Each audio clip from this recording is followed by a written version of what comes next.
pulmonar va a ser generar una capa de lípidos internamente dentro del alveolo que va a disminuir la tensión superficial,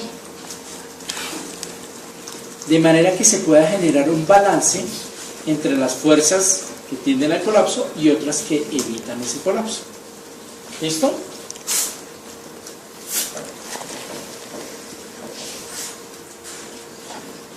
Pero además de eso, vamos a tener en cuenta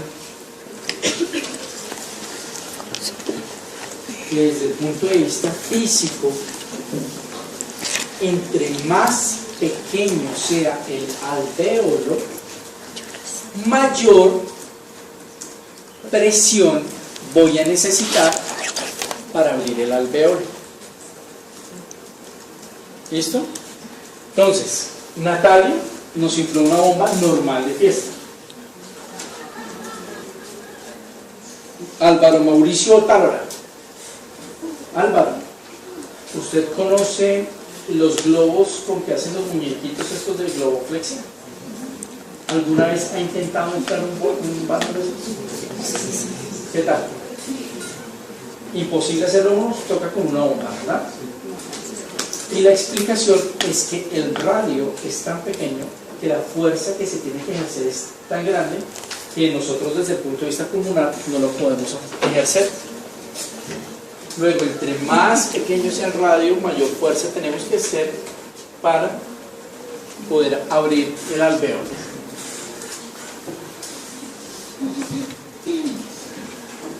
Van a ver otras características del pulmón que van a ser importantes, como la elasticidad que se ejerce con el plástico de la bomba. Y aquí Natalia se quiere sentar, pero todavía no la voy a dejar. Natalia, ¿qué pasó al principio cuando intentaste inflar la bomba?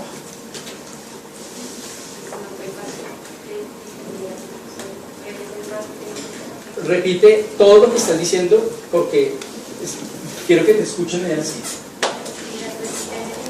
No, repite lo que acabas de decir, no cambies las palabras. No, dijiste, tuve que hacer mucha fuerza, mucha presión para poder inflar el balón. Este es el modelo de distensibilidad, complacencia o compliance pulmonar. Acá vamos a tener el volumen y aquí vamos a tener la presión. Natalia inicialmente dijo, doctor, qué pena, pero es que imagínense que al principio yo hice mucha presión y la bomba no se movió. Yo animé a Natalia, le dije, Natalia, haz tu mejor esfuerzo. Y Natalia se preparó, hizo una inspiración forzada, ¿cierto? Mejoró su capacidad y su volumen pulmonar, aumentó tanto la presión que en algún momento ya se empezó a generar un cambio de volumen. Concepto de distensibilidad, los cambios de volumen con un cambio de presión. Sucede igual con el alveolo. Al principio vamos a requerir más presión, ya lo vimos desde el punto de vista físico. ¿Para qué? Para que el alveolo empiece a distenderse. Infla la bomba de nuevo, por favor.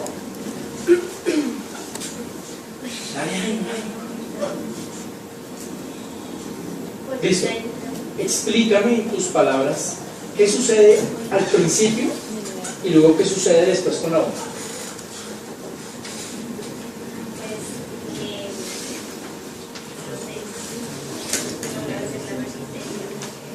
Natalia dice, al principio tengo que hacer mucha fuerza, pero llega un momento en que no tengo que hacer tanta fuerza y la bomba se infla mucho más fácil. Este punto de inflexión de la curva es donde se maneja toda la fisiología pulmonar, donde con menores cambios de presión logro los mayores cambios de volumen. ¿Listo? ¿Qué pasa, Natalia? Sigue inflando la bomba. Duro, duro, duro. Otro mito, otro mito. ¿Por qué te ríes y dices que no?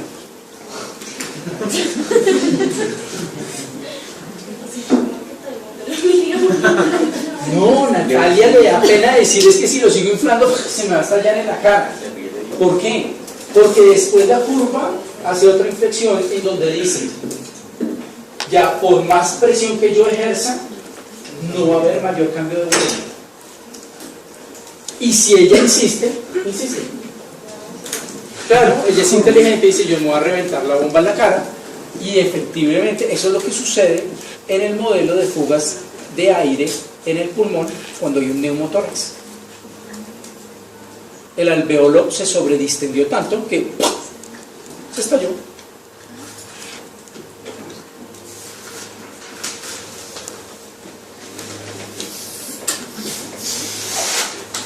De pronto aquí la curva es un poquito más contundente, no es tan inclinada, para entender un poco mejor. Natalia, muchas gracias.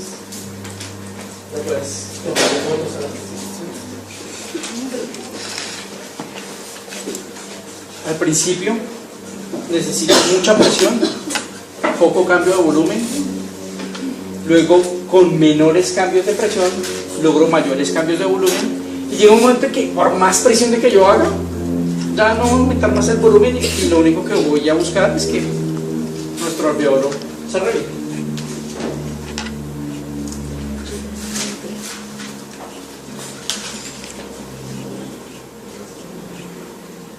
Andrés Melo. Andrés Melo, ¿tiene falla? Listo. A uno.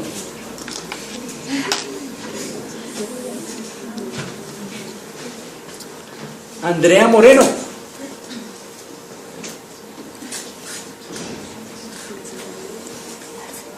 Ya hemos hablado, lo hemos tocado superficial, pero lo que he tratado de hacer es muy sencillo para que queden términos muy claros y les quede como...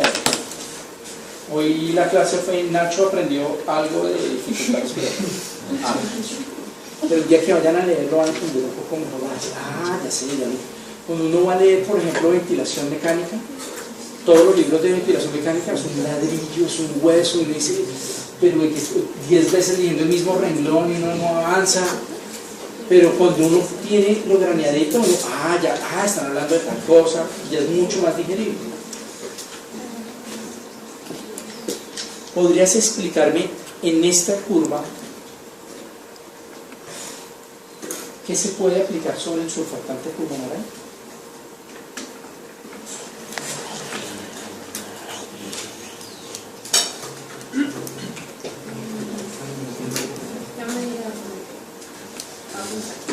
Piensa. La medida del surfactante pulmonar no nos permite que no se colapse El alveolo. Entonces, a medida que se produce más conscientemente esta presión, el alveolo no se tiene que hacer tanta presión para que mantenga su volumen y no se vaya a agotar.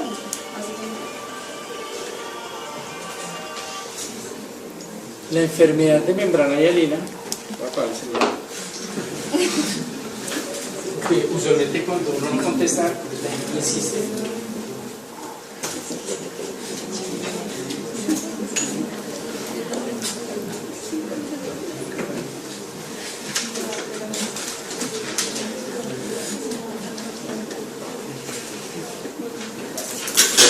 La enfermedad de membrana hialina es la ausencia o la poca producción de surfactante pulmonar, y es una enfermedad propia del prematuro. ¿Por qué del prematuro? Porque su pulmón está en fase de desarrollo y dependiendo de la edad gestacional puede que ese recién nacido no tenga la capacidad de producir surfactante o no tenga el suficiente surfactante. Pero la membrana hialina no es exclusiva del prematuro. Los recién nacidos a término también pueden hacer membrana hialina. Porque resulta que el surfactante se puede inactivar o consumir. Todos los procesos inflamatorios del pulmón pueden causar membrana hialina, alias neumonía, aspiración de E. coli, sangre o pus. Pero el concepto básicamente fisiológico es muy parecido. Si hay colapso alveolar y hay pérdida de surfactante, voy a necesitar mayores presiones para abrir el alveolo y mantenerlo abierto.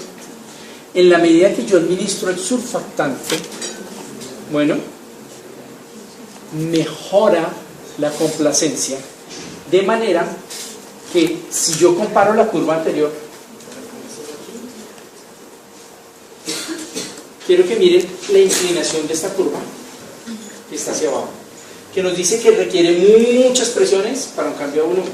Compárenla con esta otra curva. Miren que aquí, supongo, les voy a poner este modelo. Este bebé es un bebé prematuro. Lo coloco en el ventilador mecánico y el ventilador tengo que darle mucha presión para que haya algún cambio de volumen. Miren, mucha presión. ¿Listo? Resulta entonces que le administro surfactante y la curva ya no está tan recostada, sino que mejora. ¿Por qué? Porque con menores presiones logro mejores cambios de volumen. Desde el punto de vista fisiológico, eso hace el surfactante pulmonar. Entonces ya aprendieron a leer el primer bucle de un ventilador mecánico. Una curva de volumen sobre presión.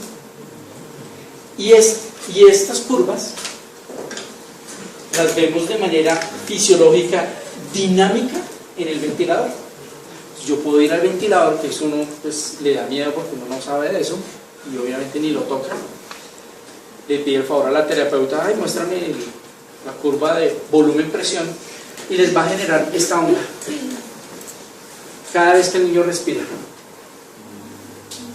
Y lo que les está diciendo es cómo está la complacencia de ese pulmón, de ese niño en ese momento.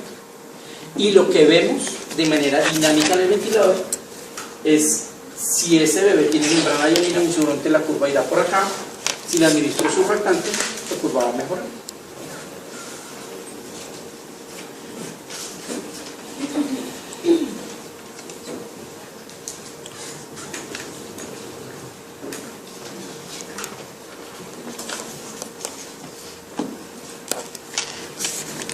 Habíamos hablado de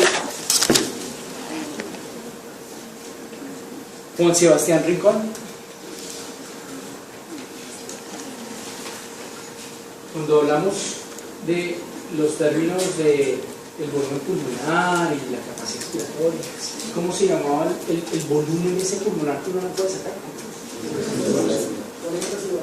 Volumen residual.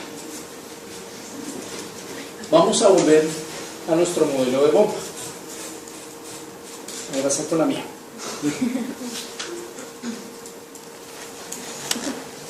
Natalia es más joven que yo, entonces de pronto ya la infló más fácil.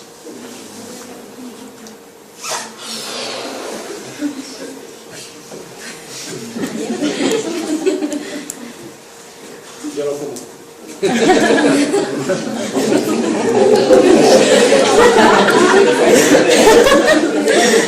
Bueno, nuestro modelo alveolar, vamos. Acá les voy a representar otra gráfica de fisiología pulmonar de un ventilador mecánico, donde vamos a ver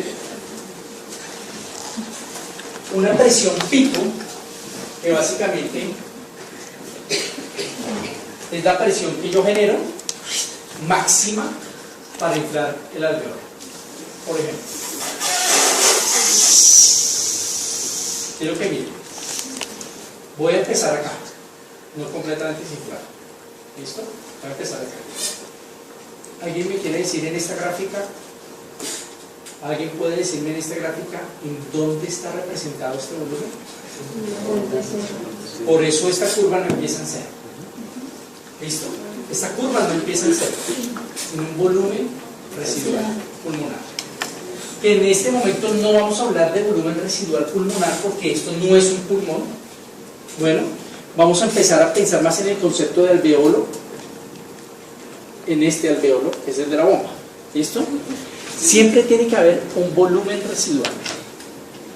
Ese volumen residual, no sé si lo alcanzan a ver, la bombita, este alveolo no está completamente colapsado, tiene algo de aire ahí adentro. Ahora muy seguramente sí está colapsado. Este sería como ese volumen residual permanente. Es el concepto de la presión positiva al final de la expiración, o más conocida como PEP. PEP.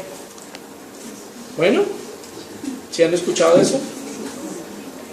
Ese PEP, desde el punto de vista fisiológico, junto con el surfactante pulmonar, es el que evita el colapso alveolar. Bueno, y aquí vamos a entrar a pensar otra cosa. Si además de eso, a este alveolo le entra un flujo de gas permanente,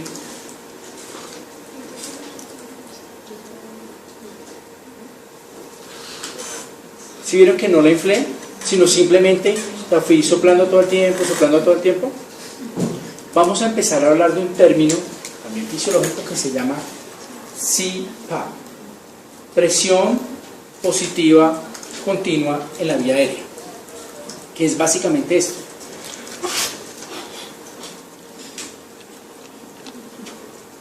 Mantener un PEP constante, pero un poquito más allá de lo fisiológico. El PEP fisiológico es de 4 a 5 centímetros de agua. Nunca debe haber un PEP menor de 4, porque menor de 4 hace que el alveolo se colapse. El PEP mínimo es de 4. Entonces, pero yo lo he visto en los ventiladores. Ya sé dos conceptos: presión inspiratoria pico y PEP. ¿Sí o no? Presión inspiratoria pico. Vamos a empezar con este PEP, que es con el que está abierto el alveolo, y una presión inspiratoria máxima. ¿Qué hace el ventilador o nosotros cuando respiramos? Desinflamos y volvemos a inflar. Y es lo que hacemos todos cuando respiramos. El alveolo está haciendo. ¿Listo?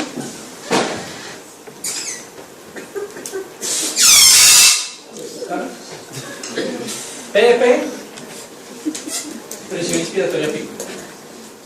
¿Claro? Además de eso, desde el punto de vista fisiológico en ventilación mecánica, hay otros conceptos.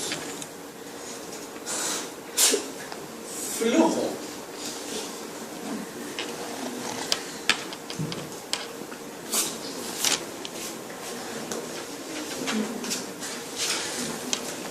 Carolina Rodríguez.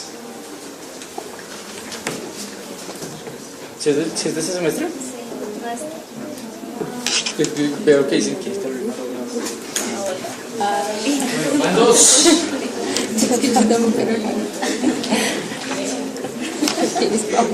Juliana Delgado. Juliana, se me olvidó lo que iba a preguntar de la emoción.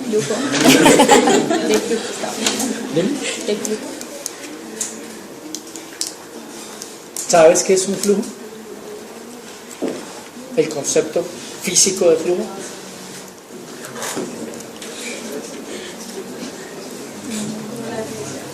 Sí.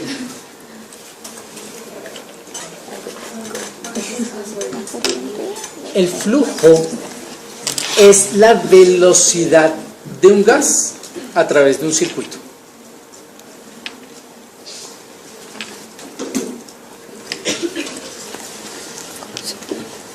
que desde el punto de vista físico, entre más pequeño sea el alvéolo, mayor presión voy a necesitar para abrir el alvéolo.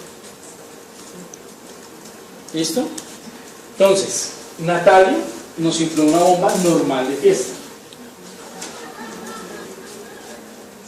Álvaro Mauricio tal hora para poder abrir el alvéolo.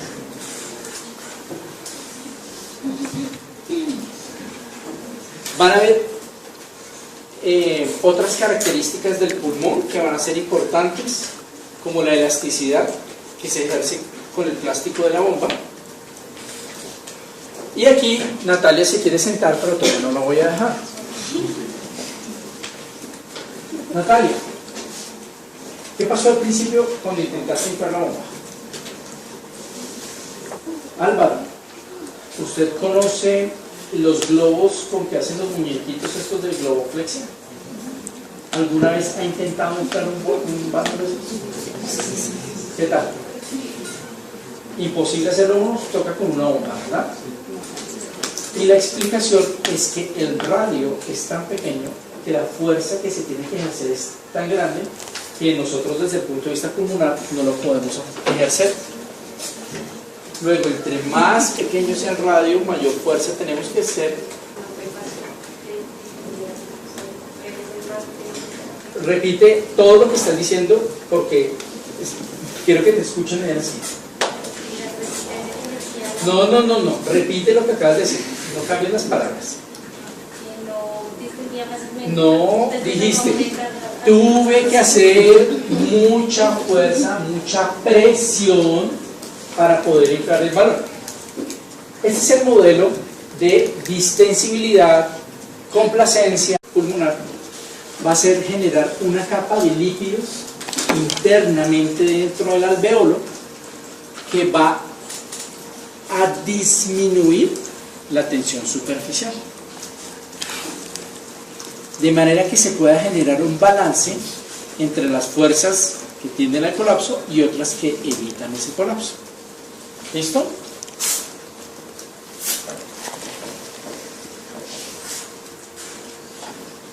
Pero además de eso, vamos a tener en cuenta